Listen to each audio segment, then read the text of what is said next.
everyone. So this is my final presentation here with for the Applied Research Project, and my interview here with uh, Adam Phillips. I'm here to talk about the Washington Courthouse Police Department and kind of how it works and communicates with other departments in the community, such as fire, EMS, and the hospital. So I'll let Adam go ahead and introduce himself. So hello, my name's Adam. I'm 27 years old. I work for the Washington Courthouse Police Department. I've been employed with them for going on 5 years now. It's a smaller police department. We only have 21 officers, including our admin. Soon to be 22. The 22nd is actually my little brother. Yep, and it's like I know his younger brother Trevor is a good friend of mine. Was helping me to get this kind of interview up and going. But I just thought it was interesting because this is going to be an interview from Washington Courthouse, which is where I grew up. It's my hometown. It's where I still have my family, my parents and brothers and grandparents still live there. So I thought it'd be interesting to kind of go back and kind of hear about how they operate and kind of what the police department does and how it impacts kind of my loved ones. So, and I just actually learned this recently, but that you started your career as a volunteer firefighter. So I wanted to start the interview off with kind of how that job helped you prepare to become a law enforcement officer. Yeah, I started with it's a little village outside of our city. It's called Bloomingburg. I started there as a volunteer firefighter. I was a volunteer roughly 3 to 4 years. It helped certify all my interest in maintaining a career with public service. It also helped me get used to seeing how the different departments work together on certain calls and also how the communication works between the departments. Yeah, so I found that really cool when I found that out that you were already kind of in the loop of how everything was going to work a little bit as you were getting ready to become a police officer. I found it interesting. But so as you kind of like started off there and stuff, what is like the relationship like now and kind of between the police departments, the fire departments, sheriff's office, and hospitals and such within like the community? So all of our departments inside of our community work great together. Information is passed along between all departments, whether it's through emails, phone calls, through our reporting system. On our reporting system, we can actually send out mass messages to multiple agencies if need be. That's cool. That's interesting. Just kind of how you can just already communicate together well, and you are already like because it's such a close knit community that even just right away you guys are kind of just almost like a family already, and you can work together well. So I think that's interesting. And does that relationship do like? Are there any things like interdepartment trainings and stuff like that that are cultivated out of that allow you to kind of respond more effectively and kind of be more prepared when you kind of have to respond to incidents? Due to it being such a small community, our training is rare, but it does happen occasionally. At the beginning of the COVID outbreak, EMS, fire, the hospital, they were all great with sharing all their informative information to help keep all of us at the police department, the sheriff's office, all safe and, give us the proper ways to handle certain situations. Yeah, I think that's interesting because we actually talked a little bit about something similar, how hospitals and stuff were sharing COVID positive patients with other police departments and stuff throughout the state and how they were kind of making sure the police were prepared with PPE to go in to make sure they were safe during those calls. So it's cool that you guys are kind of doing something similar. But kind of with that sharing information, being communicating and stuff, can you kind of discuss that infrastructure that you guys have in place that allows for all those departments to communicate together effectively? So we use what's called Marks radios to communicate between our department and other departments.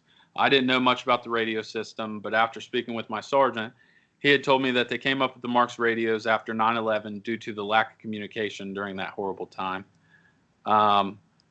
We also use codes and signals for certain calls that we're dispatched to. So, for instance, we have what's code 4, so that would be an accident with injury. So if our dispatcher marked us over the radio and said there was a code 4 at a certain intersection, at that time, us, fire, EMS, sheriff's rescue would all be dispatched to that and would be able to handle that call accordingly. And we all would be there, have that communication together. Yeah, and I think that's really cool just because we read about in our book for the class this semester about how kind of like the infrastructure was damaged in 9/11 and how just kind of like that lack of communication they didn't have with the relays and stuff in the buildings and the towers, how kind of like how big of an impact that really had and how many lives it kind of probably cost people in the buildings because they didn't know whether to evacuate, fire, and like the responders didn't know what was happening outside the buildings and stuff. So I think it's really cool that even a small community is using kind of that new infrastructure. And just kind of like mention your second point, I think it's cool that you guys already know with your codes and things, you already know who's going to be there. So there's really no surprises when you get that first call, like to where you're going. So I think that's awesome as well. And then to kind of go back to your point about kind of information and stuff like that, do you guys ever contribute to the state's like fusion centers, which are kind of focused on terrorism? Or do you kind of, or any other even like state, federal, or local databases for information?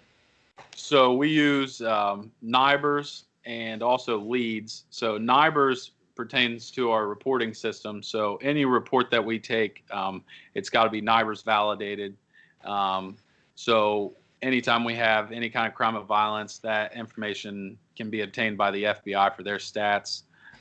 Anything through leads. So like if we were running driver's license, vehicle tags, things like that, it's all ran through that system, which is all obviously kept track of who's running it, who, why they're running it, and certain things like that. Yeah, I was actually just reading about the NIBR system this week for the actual research paper that I'm writing for the class, and kind of how I think it was mentioned that as of January 1st, 2021, I think everybody's required to use it. So like that was mentioned back kind of in 2018, but I think it's cool now that we're up to that point where everybody's kind of on the same page, which is really cool to see. So now I'm going to switch kind of shifts a little bit though, and talk about something a little bit different. But because this is a terrorism course, we focused a lot on kind of mass casualty incidents such as 9/11. We've talked about the Las Vegas shootings, the Orlando shooting, stuff like that. So what kind of policies and procedures does your department have in place in the case of something like mass casualty in Washington Courthouse?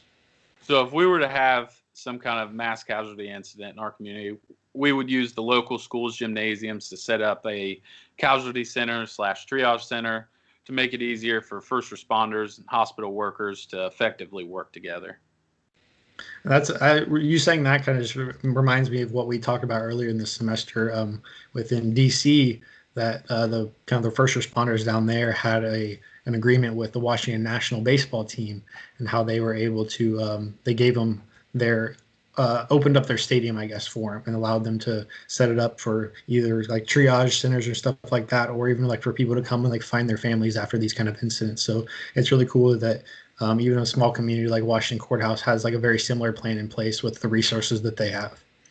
And then kind of like just kind of build off that last question, kind of how do you guys maintain effective communication between all first responders? Is it still the MARC system, or is there something else you guys use during that time? So it would be mostly the MARC system. Also, if we needed to send out some kind of mass message through our reporting system or emails, things like that. Okay, awesome. And then like with joint command, do you guys put together a joint command system where maybe like chief of police and chief of fire all working together like in the same like location, so that way everybody's on the same page? Or it's like how's that kind of go for you? So first it would be whoever the very first supervisor on scene is. He would obviously take charge at the time of the event. Once admin arrives on scene, being lieutenants, chiefs, things like that, they would then take over or designate someone to take over. Okay, awesome. And then lastly, kind of this piece is, do you guys have rescue task forces that are either formed between like the police department and fire department there, or even like any other like kind of task forces that you create? So we would use the state rescue teams. I was also told that we can use ODNR if we need to. We have our own SRT. The sheriff's office has an SRT. So we would utilize probably all, as many resources as we could if we did have an incident like that. Yeah, that's understandable. There's pretty much, there's nothing you can't really put away at that time. So it's really cool. You're kind of bringing out all the guns you need. Yep. And then my last question here is, so even though like probably mass casualty is really unlikely for such a small community, but there is something that has really impacted courthouse, which is the drug problem. And so, what kind of community response has there been? What has the police and fire departments and stuff like that? What have they done to kind of help prevent overdoses, help protect people, and help protect the community? So prior to becoming law enforcement, I didn't realize how bad our drug problem was in our community. I remember being on the street just a few weeks out of the academy, and getting dispatched roughly 10 overdoses in an 8-hour shift. It was very eye-opening for me, I bet. especially being a new officer. I remember, I couldn't tell you when it was, but sometime over the course of this past 5 years, I remember seeing some kind of statistic that Fayette County was like the second in the state of like overdose. Whether I can't remember if it was deaths or just overdoses in general, but our county was second in the entire state. But we have a small community, but it's a great community. We have a lot of great citizens who care and want our community to be great again.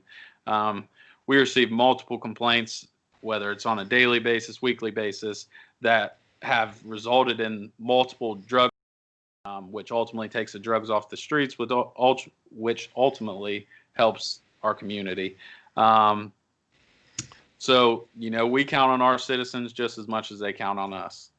Yeah, and it's really cool that kind of everybody's there to kind of work together to really make it a better place. And it's like that's what you love to see, especially with having family and stuff there. It's like and being growing up there. But yeah, it's like I don't think I ever realized how big of an issue it was till I got older as well. But yeah, it's really cool that you guys are really focusing on really helping the community out there.